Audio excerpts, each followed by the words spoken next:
నల్గొండ జిల్లా చింతపల్లి మండలం తీదేడు గ్రామ పంచాయతీ పరిధిలో ఉన్నాము. బీజేపీ పార్టీ సీనియర్ నాయకులు, బీజేపీ పార్టీ రాష్ట్ర కిసాన్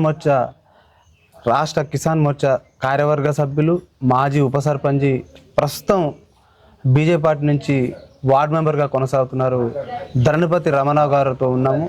ఇక్కడ ప్రభుత్వ సంక్షేమ పథకాలు, కేంద్ర రాష్ట్రాల నుంచి నిధులు గ్రామ పంచాయతీలకు ఏ విధంగా అందుతున్నాయో, కేంద్ర ప్రభుత్వ పథకాలు కావచ్చు, రాష్ట్ర ప్రభుత్వ పథకాలు కావచ్చు, ఏ విధంగా ప్రజలకు అందుతున్నాయో వారి మాటలను అడిగి తెలుసుకుందాం. నమస్కారం సార్. మీరు బీజేపీ పార్టీలో రాష్ట్ర స్థాయి పదవులు కిసాన్ మోర్చాలో చేసారు, మాజీ ఉప సర్పంచ్గా కొనసాగారు, ఇప్పుడు వార్డు మెంబర్ కూడా సేవలు అందిస్తారు. ఎలా ఇప్పుడు ప్రభుత్వ సంక్షేమ పథకాలు ప్రజలకు ఏ మేరకు అందుతున్నాయి అంటారు? ప్రభుత్వం, కేంద్ర ప్రభుత్వం ఇచ్చినటువంటి దాదాపు అన్ని పథకాలు సక్రమంగా అందుతున్నాయి. కాకపోతే కొన్ని రాష్ట్ర స్థాయిలో వచ్చేసరికి ఆరోగ్యశ్రీ కానీ, ఆయుష్మాన్ భారత్ కానీ సరిగా అందటం లేదండి. ఇక్కడ ఇక ప్రజాపాలన ప్రగతి పాలన ప్రోగ్రాం నిర్వహించింది. ఆ ప్రోగ్రాంలో ఎంత మేరకు అభివృద్ధి జరిగిందంటారు? అంటే ప్రజాపాలన ప్రగతి పాలన దాంట్లో వల్ల ఏం జరగలేదండి. ఒకవేళ మీటింగులు తప్ప ఎలాంటి కార్యక్రమాలు జరగలేదు. ఫండింగ్ లేనిది ఏం కార్యక్రమాలు జరుగుతాయండి? ఇక్కడ మీ వార్డు పరిధిలో ఉన్న సమస్యలు కావచ్చు, అభివృద్ధి పనులు ఏ మేరకు కొనసాగుతున్నాయి? ప్రజల నుంచి ఎలాంటి స్పందన ఉంది? ప్రజల నుండి మంచిగా ఉందండి. గ్రామంలో డ్రైనేజ్ చేసాము, వాటర్ ప్రాబ్లం అయితే ఏం లేదు. అక్కడక్కడ కొద్దిగా ప్రాబ్లం ఉంది. స్ట్రీట్ లైట్లు అన్నీ మెరుగు ఉన్నాయి.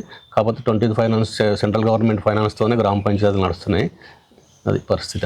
అంటే రాష్ట్ర ప్రభుత్వం నిధులు రావట్లేదు.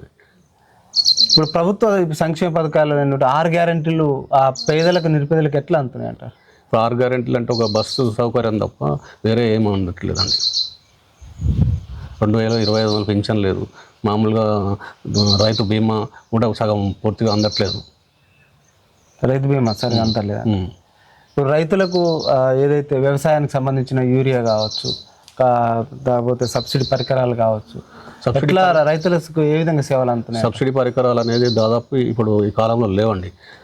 ఇక్కడ చెప్పడం వరకే కానీ అమలు అయితే లేదు. డ్రిప్ ఇరిగేషన్ 90% గతంలో సెంట్రల్ గవర్నమెంట్కి వెళ్ళి ఇచ్చేది, అది కూడా ఇంప్లిమెంట్ చేయడం లేదు. ఇప్పుడు ఈ గ్రామంలో మౌలిక సదుపాయాలు ఏ మేరకు అందుతున్నాయి అంటారు? మీ వార్డులో కావచ్చు, గ్రామ పంచాయతీలో? అంటే మాకు వచ్చేది సంవత్సరానికి 20 లక్షల రూపాయలు వస్తాయండి. దాంతో కరెంటు బిల్లు, ఈ స్ట్రీట్ లైట్లు, వాటర్ సప్లైకే సరిపోతున్నాయి. అంటే అభివృద్ధి అయితే ఏం లేదు. మీ గ్రామ పంచాయతీ పరిధుల్లో పాలక మండలి అంటే మీరు గ్రామ సభలు నిర్వహిస్తారు. ప్రజల నుంచి ఎక్కువ ఏటిపై ఫిర్యాదులు ఎక్కువ వస్తున్నాయి, ఆ సమస్యలు ఏటిపై ఎక్కువ తీర్మానాలు జరుగుతాయి? మంచినీటి సమస్యలు ఎక్కువ వస్తుంటాయండి. ఇప్పుడు దాదాపు ఈ గ్రామంలో దాదాపు 20 బోర్లు ఉన్నాయి. సింగిల్ ఫేస్ మోటార్లతో నడుస్తున్నాయి. అంతా వాటర్ సప్లై ఉంది, కానీ మిషన్ భగీరథ నీళ్ళు మా ఊరి జనాభాకి ఏంటంటే 2011 జనాభా ప్రకారం 22,200 మందికి, అంటే 2011 జనాభా ప్రకారం 2200 మంది ఉంటే 1100 మందికే ఈ వాటర్ సప్లై అవుతుంది. ఇప్పుడు దాదాపు 3000 మంది ఉన్నారు. దాదాపు 150,000 లీటర్ల ట్యాంక్ అవసరం ఉంది. ఇక్కడ మిషన్ భగీరథ వాటర్ అందట్లేదండి. డే బై డే వస్తుంది. అక్కడికి వెళ్ళి లింగోటంకి వెళ్ళి వస్తుంది. అక్కడ నుంచి వచ్చేసరికి అక్కడ వాటర్ కరెంట్ సప్లై ఏదో రాకపోవడం వల్ల ఇప్పటికి 3 రోజులు అయింది రాక. అట్లా మరి అంటే మీరు ఎమ్మెల్యే గారి దృష్టికి, అధికారుల దృష్టి తీసుకపోలేదు ఈ సమస్య? అధికారుల దృష్టి తీసుకుపోయాను. మొన్న గతంలో కూడా 3 రోజుల క్రితం కూడా ఎమ్మెల్యే గారు డివిజన్ స్థాయిగా మీటింగ్ కూడా పెట్టారు. కానీ అక్కడ మోటార్ ఏంటంటే దాదాపు 2 years అవుతుంది. 2 మోటార్లు ఉంటాయి లింగోటంలో. ఆ 2 మోటార్లకు ఒకటే మోటార్ నడుస్తుంది. 2 మోటార్లు నడిస్తే డే బై డే కాకుండా డైలీ రన్నింగ్ ఉంటే ప్రాబ్లం ఉండదు అన్నట్టు. మీరు కిసాన్ మోర్చా రాష్ట్ర కార్యవర్గ సభ్యులుగా సేవలు మాజీగా మీరు కొనసాగారు కదా, మరి ఎట్లాంటి సేవలు అందించారు గతంలో? అంటే రైతులకు అందుబాటులో యూరియా కానీ, ధర్నాలు కానీ అవి చేయడం జరిగింది. చింతపల్లి మండలం ప్రతి ఒక్కరికి యూరియా అందియడం కానీ, ఏ విషయంలో రైతులకు సమస్యలు లేకుండా చేయడం జరిగింది. ఇప్పుడు రైతులకు ఎట్లా మేలు జరుగుతుంది అంటారు ఈ ప్రభుత్వంలో? ఏం లేదంటే చెప్పడం, అంటే యూరియా పెట్టడం వల్ల వాళ్ళు కంటిన్యూగా యాప్ అనేది కంటిన్యూ ఇస్తే బాగుండు. ఒక 10 నిమిషాలు ఇచ్చేసరికి కొంతమందికి ఆన్లైన్ అంటే వసతి లేకపోవడం, మొబైల్ లేకపోవడం, సరిగా ఆ టైంకి చేసుకోకపోవడం, మార్నింగ్ టైంలో పెట్టారు. 6 గంటల కంటే వాళ్ళు వేసి పొలం పనులకు పోయే టైంలో పెట్టారు. 10 గంటల కన్నా పెట్టి కంటిన్యూస్ ఇప్పుడు ఒక రైతు తీసుకున్న తర్వాత మళ్ళీ అయితే తీసుకోడు కదా సార్. మీకు 5 ఎకరాలు ఉంది, 5 ఎకరాలకు ఆయనకి సరిపోనే తీసుకుంటారు కదా, మళ్ళీ అయితే తీసుకోడు కదా. అప్పుడు క్లోజ్ చేస్తే అయిపోతుంది కదా. అది పరిస్థితి అండి. ఇప్పుడు కేంద్ర ప్రభుత్వ నిధులు ఈ మారుమూల గ్రామానికి ఎట్లా అందుతున్నాయి అని చెప్తారు? ఇప్పుడు మాకైతే స్ట్రీట్ లైట్ మొత్తం ఇవి దానివల్లనే వచ్చినాయి. తర్వాత శ్మశాన వాటిక, డంపింగ్ యార్డ్ ఇవన్నీ జరుగుతుంది. కేంద్రంలో మూడోసారి బీజేపీ ప్రభుత్వం అధికారం రాని మోడీ ప్రధానమంత్రిగా సేవలు అందిస్తున్నారు. మీరు ఎలా ఫీల్ అవుతున్నారు? మూడోసారి అధికారంలోకి ఎట్లా సాధ్యమైంది అంటారు? సాధ్యం అంటే ఆయన చేసే పథకాల వల్ల జన్ధన్ యోజన కానీ దాదాపు అన్ని కార్యక్రమాలు, విశ్వకర్మ యోజన కానీ చాలా కార్యక్రమాలు ఉన్నాయి, 100కు పైగా ఉన్నాయి. అవన్నీ కొంతమందికి అంటే కొన్ని స్థాయిల్లో అవసరం పడ్డాయి, దానివల్ల మంచిగా జరిగినాయి. సర్ ప్రోగ్రామ్ నడుస్తుంది ఇక్కడ ఈ గ్రామ పంచాయతీలో, తీదేడు గ్రామ పంచాయతీలో ఎంత నమోదైంది? ఇప్పుడు ఎట్లా? 1980 మంది ఉన్నారు. దాదాపు ఒక 85% అయిపోయింది. ఒక 10% మాత్రం కాదు. ఈ సర్ ప్రోగ్రామ్ అంటే బీజేపీ పార్టీ ఎక్కడైతే ఎలక్షన్లో గెలవాలనుకుంటే అక్కడ సర్వర్లను ఉపయోగించి అంటే ఓటర్లను, అర్హులైన ఓటర్లను తొలగిస్తుంది అనే అపవాదు ప్రతిపక్ష పార్టీ ఉంది. ఎంతవరకు అది తప్పండి. అది అలా చేయడం ఒక రాష్ట్రం కాదు కదా. 2010లో కూడా ఈ కార్యక్రమం జరిగింది. అప్పుడు మేము లేము కదండి. అంతకన్నా ముందు గవర్నమెంట్ మాది కాదు కదా, ఎన్డీఏ గవర్నమెంట్ చేసింది. వాళ్ళు కూడా చేసారు కదా. అప్పుడు కూడా గవర్నమెంట్కి సంబంధం లేకుంటే సర్ అనేది గత 10 సంవత్సరాలకు ఒకసారి చేస్తుంటారు ఈ కార్యక్రమం. ఇప్పుడు కేంద్రం అన్ని రాష్ట్రాలలో ఈ సర్ ప్రోగ్రామ్ ఏదైతే ఎలక్షన్ కమిషన్ ఆఫ్ ఇండియా అన్ని రాష్ట్రాలలో అంటే విడతల వారిగా చేసుకుంటూ వస్తుంది. ఇప్పుడు తెలంగాణలో ఇప్పుడు సర్ ప్రోగ్రామ్ నడుస్తుంది. ఇక్కడ ప్రజల స్పందన ఏ విధంగా ఉంది? ప్రజలు అంటే కొన్ని ఎన్యుమరేషన్ ఫామ్ నింపే విషయంలో కొంచెం దాదాపు అంటే ఇప్పుడు మా దగ్గర కూడా దాదాపు 150 మంది దాకా హైదరాబాద్లో ఓట్లు ఉన్నాయి, ఇక్కడ ఉన్నాయి. దాదాపు అక్కడ ఉన్న వాళ్ళు, అక్కడ హౌస్ కట్టుకున్న వాళ్ళు కానీ అక్కడ సెటిల్ అయిన వాళ్ళు మాత్రం ఇవ్వట్లేదు. చాలా అంటే వాళ్ళు మాకు ఇక్కడనే ఉండాలనేది ఒక అపోహ వచ్చింది. వాళ్ళు దాన్ని ఇంప్లిమెంట్ చేసుకుంటున్నారు. అంటే ఒకే వ్యక్తికి ఒకే ఓటు, ఒకే దేశం, ఒకే రాష్ట్రం, ఎక్కడైనా ఒకటే ఉండాలనేది కాన్సెప్ట్. ఈ గ్రామ స్థాయిలో విద్యా వైద్యం ఎట్లా అమలవుతుందంట? ఇప్పుడు మన సెంట్రల్ గవర్నమెంట్కి వెళ్ళి ఆయుష్మాన్ భారత్ అని ఇక్కడ పక్కన హాస్పిటల్ కూడా కట్టించడం జరిగింది. మంచిగానే మందులు అందుతున్నాయి, అందరికీ సరిపోను. టీబీ అన్ని షుగర్ అన్నిటికీ అంటే రూరల్లో మంచిగా సౌకర్యం ఉంది. విద్య కూడా పర్లేదండి, హై స్కూల్ ఉంది. మనబడి మన కార్యక్రమం ఉంది. కాకపోతే పనులు చేశారు కానీ ఇంతవరకు డబ్బులు రాలేదు చేసిన వాళ్ళకు. ఇక్కడ ఇప్పుడు గత బీఆర్ఎస్ పాలన ఏ విధంగా ఉంది? ప్రస్తుత కాంగ్రెస్ పాలన ఎలా ఉంది?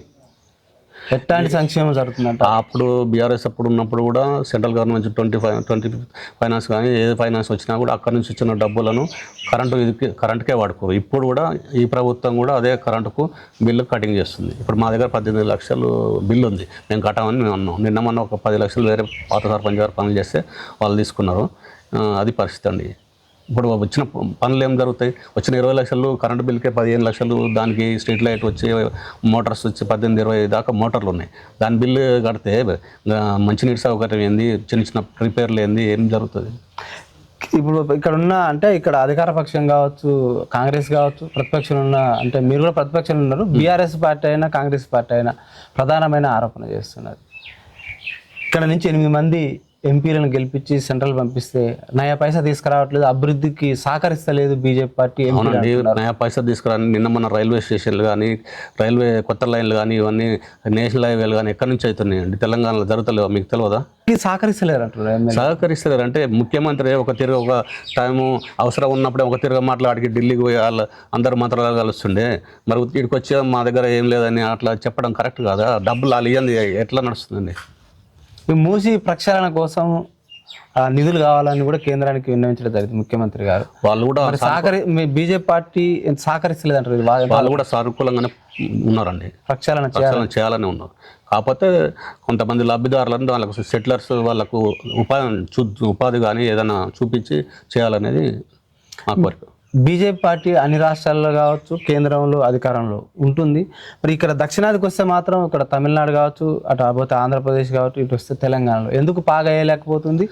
బీజేపీ పార్టీ కార్యకర్తలు ఉన్నప్పటికీ కూడా, కరడుగట్టిన కార్యకర్తలు ఉన్నప్పుడు కూడా నాయకత్వ లోపం ఉందని ప్రజల నుంచి వస్తున్న మాట ఎంతవరకు నిజం? నాయకత్వ లోపం అంటే కొంతవరకు ఉండొచ్చు, కానీ దాన్ని కొన్ని పరిస్థితుల వల్ల కలుపుకొని పోవడం జరగలేదు. కాకపోతే ఇప్పుడు ఈసారి మాత్రం ఖచ్చితంగా తెలంగాణలో పాగేస్తుంది. ఎట్లా పాగేయాలంటే ప్రణాళిక ఏముంది? మీరు ఎట్లా మీరు గ్రామస్థాయి నుంచి బూత్ కమిటీలు అన్నీ వేసినాం, అన్నీ జరుగుతున్నాయి, పకడ్బందీ జరుగుతున్నాయి. అంటే నెక్స్ట్ వచ్చేది బీజేపీ ఎట్లా ఖచ్చితంగా జరుగుతుందండి, ఖచ్చితంగా జరుగుతుంది. అంటే మీకు ఇప్పుడు ఇప్పుడు నాయకులు అనేవారు అన్ని పార్టీల్లోకి వెళ్ళి మేము ఆహ్వానిస్తున్నాం. ఇప్పుడు టీఆర్ఎస్ కానీ, బీఆర్ఎస్ కానీ, కాంగ్రెస్ కానీ అన్ని పార్టీలకు వెళ్ళి మేము ఆహ్వానిస్తున్నాం. మాకు ఉండే స్కోప్ మాకుందండి. ఈ గ్రామంలో ప్రజా సమస్యల పట్ల కావచ్చు, ప్రజా ఫిర్యాదుల పట్ల కావచ్చు, మీ యొక్క పాలక మండలి పనితీరు ఎట్లా ఉంది? సర్పంచ్, ఉప సర్పంచ్, వార్డు మెంబర్లు మీ ప్రజా సమస్యల పరిష్కారానికి ఎలాంటి చొరవ చూపుతారు? మేము ఎప్పటికప్పుడు ప్రజల విద్యుత్ సమస్య కానీ, మంచినీటి సమస్య కానీ, ఇంకేమైనా సమస్యలు ఉన్నా ఎప్పటికప్పుడు పరిష్కరిస్తూనే ఉంటామండి. ప్రజలు మద్దతు తీసుకొచ్చారు. సర్పంచ్ కానీ, ఉప సర్పంచ్ కానీ హైదరాబాద్లో ఉంటున్నారు, అందుబాటులో ఉంటారు. ఎంతవరకు వాళ్ళు ఉన్నా లేకున్నా దాదాపు మ్యాక్సిమం మనమే చూసుకుంటామండి. అంటే ఆ సమస్య రాకుండా వాళ్ళు వచ్చినప్పుడు వస్తుంటారు, పోతుంటారు. అది ఈ గ్రామ అభివృద్ధిలో, మీ వార్డు అభివృద్ధిలో ప్రజల భాగస్వామ్యం ఏ విధంగా ఉందంటారు? ప్రజల భాగస్వామ్యం అంటే సార్, ప్రజల భాగస్వామ్యం మంచిగానే ఉంది. కానీ ఫైనాన్షియల్గా మాకు డ్రైనేజ్ కావాలి, మాకు ఇది కావాలి, అది కావాలంటే ఆడ ఫండ్స్ లేనప్పుడు మనం ఏం చేయగలేము. అది పరిస్థితి. ఇప్పుడు మీకు 5 ఏళ్ల కాలానికి ఒక వార్డు మెంబర్గా మీరు ఎన్నిక చేశారు. ఈ మీ వార్డుని అన్ని రంగాల్లో అభివృద్ధి చేయడంతో పాటు గ్రామ పంచాయతీని ఆదర్శ గ్రామం వైపు తీసుకుపోవడానికి మీ తీదేడు గ్రామ పంచాయతీ ప్రజలకు ఏం చెప్తారు మీరు? మాది ఇప్పుడు మా ఊర్లో ఇప్పుడు డబల్ రోడ్ అవుతుంది. రోడ్డు వరకు 4 కిలోమీటర్ డబల్ రోడ్ అవుతుంది. విద్యుత్ సమస్య లేకుండా చేసిన ప్రతి కాలనీలో కరెంట్ అవసరం ఉన్న చోట్ల గల్లీలో కానీ, కొత్త కాలనీ ఇల్లు కట్టుకున్నా కానీ కరెంటు సమస్య లేకుండా మంచినీటి డ్రైనేజ్ కూడా ఏర్పాటు చేయడానికి ప్రయత్నం చేస్తున్నాం. మీ ప్రజలు ఫైనల్గా ఏం చెప్పదలుచుకున్నారు? మీరు మీకు ఓటేసినారు కాబట్టి మిమ్మల్ని ఏంటంటే వాళ్ళకి ఎలాంటి సమస్య ఇచ్చినా మేము ఖచ్చితంగా తీరుస్తామని చెప్తున్నాం. ప్రజా సమస్యల కోసం ప్రజలను వచ్చే అర్జీలు కావచ్చు, ఎనీ టైం ఫోన్ లిఫ్ట్ చేస్తారా రమణారావు గారు? ఖచ్చితంగా చేస్తాను. ప్రతిరోజు మనం ఏదో ఒక సమస్య మీద పోరాడుతూనే ఉంటాం సార్. మీరు చూసుకోండి, మీరు వాట్సాప్లో కానీ, ఫేస్బుక్లో కానీ ఖచ్చితంగా ఉంటారు. Okay, thank you sir. మరో అంశంలో మరో వీడియోలో మీ ముందుకు వస్తుంది ప్రజావేదిక వచ్చాను. Thank you sir.